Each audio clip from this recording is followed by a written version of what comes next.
randonnée PDS de l'École supérieure polytechnique de Dakar, ESP, marquant les préparatifs de la célébration des 60 ans d'existence. Cette tenue, ce samedi 18 janvier 2025 à ESP Dakar, sous le thème Santé au travail et cohésion sociale. ESP est une école internationale qui a participé à la construction du capital humain au Sénégal et à travers l'Afrique. Une institution créée depuis 1964 et qui regroupe à son sein au moins 22 nationalités. 60 ans d'existence dans la construction du capital humain avec des résultats satisfaisants à travers l'Afrique.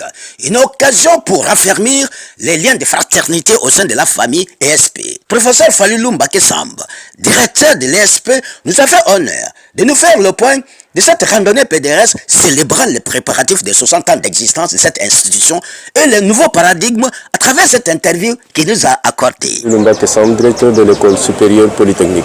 60 ans, ça se fait dans une institution qui a été créée en 1964 et qui a eu un vécu très positif et très impactant au niveau des populations sénégalaises et d'ailleurs. Parce qu'il faut noter que l'ESP est une école internationale qui regroupe aujourd'hui en son sein pas moins de 22 nationalités et qui représente environ 10% des effectifs de l'école supérieure polytechnique. Donc c'est 60 ans d'excellence avec des produits qui nous valent beaucoup de satisfaction au niveau des différentes entreprises dans lesquelles ils exercent. Donc c'est la raison pour laquelle c'est ce qui fait vraiment la renommée de l'ESP. Et nous tenons à fêter cet événement pour marquer tout ce qui a été fait depuis la création de cette école en 1964 et dégager encore aussi des perspectives pour l'avenir de cette école-là. Les perspectives que peut-on retenir? Bon, il s'agira d'opérer un changement de paradigme parce qu'aujourd'hui, nos produits sont excellents et performants au niveau de leur lieu de travail. Mais aujourd'hui, la demande sociale et le besoin de développer le secteur secondaire sénégalais fait que nous sommes obligés de ne plus former uniquement de futurs employés, mais aussi de futurs employeurs qui vont créer des start-up qui vont pouvoir employer des Sénégalais qui vont travailler parce que n'oublions pas qu'aujourd'hui, on a un chômage endémique ici au Sénégal. Et ce qui justifie en partie qu'on a beaucoup de nos compatriotes qui meurent en mer, malheureusement, à cause de la situation économique du pays. Donc la contribution de l'ESP doit être déterminante pour sortir le pays de ce marasme dans lequel nous sommes plongés depuis très longtemps. Face à cette contribution, il nécessite en tout cas des moyens. Est-ce que réellement vous avez les moyens de votre politique? Bon, heureusement qu'à l'ESP, on a compris depuis très longtemps que les moyens octroyés par l'État ne suffisent pas pour développer l'ensemble de nos activités. C'est pourquoi nos anciens, je les qualifierai de valeureux anciens, ont essayé de proposer des formations qu'on peut qualifier entre guillemets de payantes ou prises en charge par des tiers. Parce que toute formation a un coût. Et le coût peut être pris en charge soit par l'État, soit par des tiers. Et ce sont ces revenus-là tirés de ces formations certifiantes, plus les revenus tirés de l'expertise, mais aussi de d'autres formations certifiantes qui vont nous permettre de financer nos différentes activités. Et c'est la raison pour laquelle, depuis les années 2000 ou même un peu plus tôt vers 1990, il y a des formations payantes qui ont permis aussi de contribuer à la formation d'autres Sénégalais qui veulent venir fréquenter l'ESP mais qui n'avaient pas les moyennes ou les notes requises pour pouvoir être sélectionnés parmi les meilleurs. Parce que n'oublions qu'à l'ESP, ceux qui sont pris en charge par l'État accèdent à l'ESP par voie de concours. Et ils sont sélectionnés parmi les meilleurs étudiants du Sénégal et qui ont souvent des mentions au moins égales à bien ou bien parfois assez bien.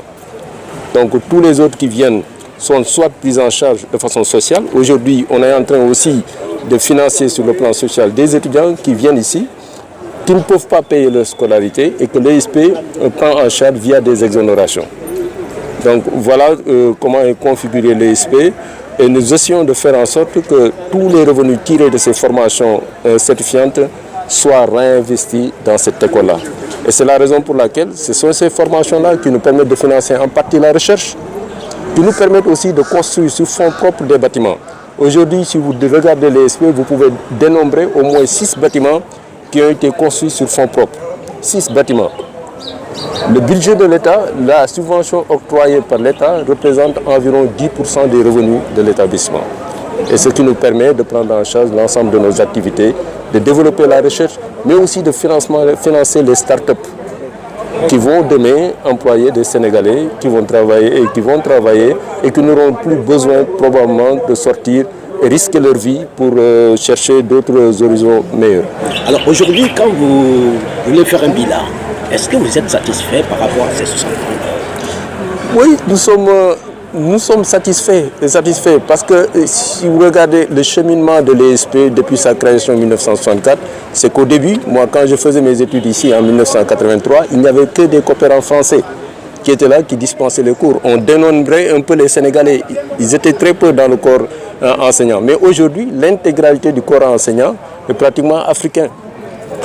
Bon, il y a des Sénégalais bien sûr, majoritairement, mais il y a d'autres Africains qui sont recrutés ici à l'ESP pour donner des cours. Et cette excellence-là a été toujours maintenue. C'est la raison pour laquelle, au niveau de l'ensemble des entreprises, les produits de l'ESP sont recherchés et ils sont réputés être très bons. Et même au niveau des écoles à l'étranger et des entreprises étrangères, quand ils viennent ici, ils sont parfois étonnés de la qualité des produits que nous sortons. Mais c'est un vécu, une dynamique d'amélioration continue qui a été installée depuis le début. Moi, je dis que la qualité aujourd'hui est la même que la qualité qu'il y avait ici quand j'étais étudiant. Ou même peut-être cette qualité-là a été bonifiée par les enseignants sénégalais. Je vous remercie. Oui, merci. Mon nom c'est Falilou Mbacké Samb, directeur de l'école supérieure polytechnique.